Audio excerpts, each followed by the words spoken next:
உண்மையை சொல்லுவேன். ഞാനൊരു പിതാവാണ്. இருக்கிற 4 എനിക്ക് 3 ഗ്രാൻഡ് ചിൽഡ്രൻ ഉണ്ട്. 3 പേര കുഴந்தைகள் இருக்கிறார். 18 ഇയേഴ്സ് കഴിഞ്ഞപ്പോ 18 വയസ്സ് முடிந்த உடனே എനിക്കുണ്ടായിരുന്ന സ്വത്ത് എന്റെ പേരിൽ ഒന്നുമില്ലാതെ എന്റെ കുഞ്ഞിനൊക്കെ எனக்கு இருந்த சொத்து என் பேர்ல ஒண்ணுமே இல்லாம எல்லாத்தையும் என் பிள்ளைகளுக்கு கொடுத்தேன். സിംഗിൾ മണിയില്ല, என் கையில ஒரு பணம், സിംഗിൾ ലാൻഡ് ഇല്ല, எனக்கு சொந்தமா லேண்ட் கிடையாது. എല്ലാം ഞാൻ പിള്ളേർക്ക് കൊടുത്തു. எல்லா பிள்ளைகளுக்கும் கொடுத்தேன். ആമേൻ. ஆமென். എന്താ ചെയ്തത്? என்ன நடந்தது? എനിക്ക് എന്റെ കുഞ്ഞുങ്ങളെ ബിലീവ് ചെയ്യും. நான் என் பிள்ளைகளை நம்பினேன். ദൈവം തന്ന കുഞ്ഞുങ്ങൾ, இது கர்த்தர் எனக்கு கொடுத்த பிள்ளைகள். ദൈവം തന്ന ഡോട്ടറിലോ, இது எனக்கு கர்த்தர் கொடுத்த மருமகன். ദൈവം തന്ന സണ്ണിലോ, இது எனக்கு கர்த்தர் கொடுத்த மருமகன். അത് അവൻ കുഴപ്പമുള്ളതല്ല.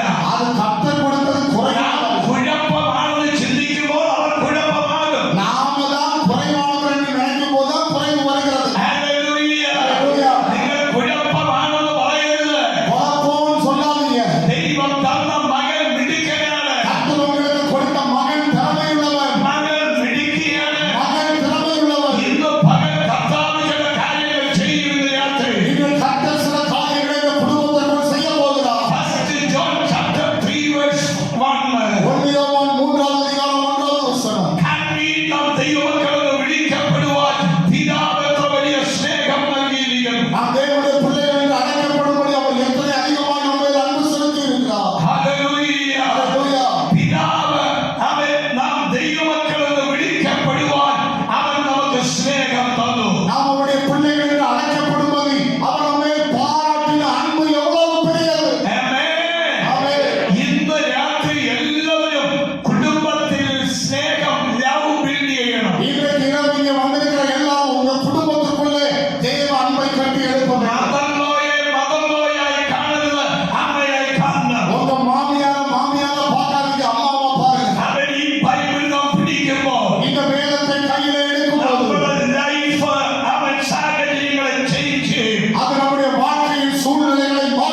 ഇതൊരു പുതിയ വർഷമാണ്. இது ஒரு புதிய ஆண்டு. ആണ്ടവർ വരാൻ ലേറ്റ് ആയാൽ ஆண்டவர் வர தாமதித்தால் അടുത്ത 4 വർഷം அடுத்த 4 வருடங்கள் വലിയ റിവൈവൽ, ஒரு பெரிய எழுப்புதலுக்கு நேரம், വലിയ റിവൈവൽ ஒரு பெரிய எழுப்புதலுக்கு நேரம் സംഭവിക്കാൻ அது പോവുകയാണ്. நடக்க போகிறது. എവിടെ റിവൈവൽ സ്റ്റാർട്ട് ചെയ്തിട്ടുണ്ടോ അവിടെ സ്നേഹവും യൂണിറ്റിയും വിളിയും. எங்கெல்லாம் எழுப்புதல் ஆரம்பித்ததோ அதற்கு பின்னால் பார்த்தால் அன்பும் ஒரு மனமும் இருக்கும். കർത്താവിനോട് പറയുന്നു, ஆண்டவரிடத்திலே சொல்கிறார், ഒരു ഭയങ്കര മാറ്റം, ஒரு பெரிய மாற்றம், ഒരു ഭയങ്കര മാറ്റം. ஒரு பெரிய மாற்றம் ഓ, ദൈവം അത് ചെയ്യാൻ പോകും. கர்த்தர் அதை இந்த ஊரிலே செய்ய போகிறார். ഞാൻ ഉച്ച കഴിഞ്ഞ് പ്രാർത്ഥിച്ചു.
இந்த மகன்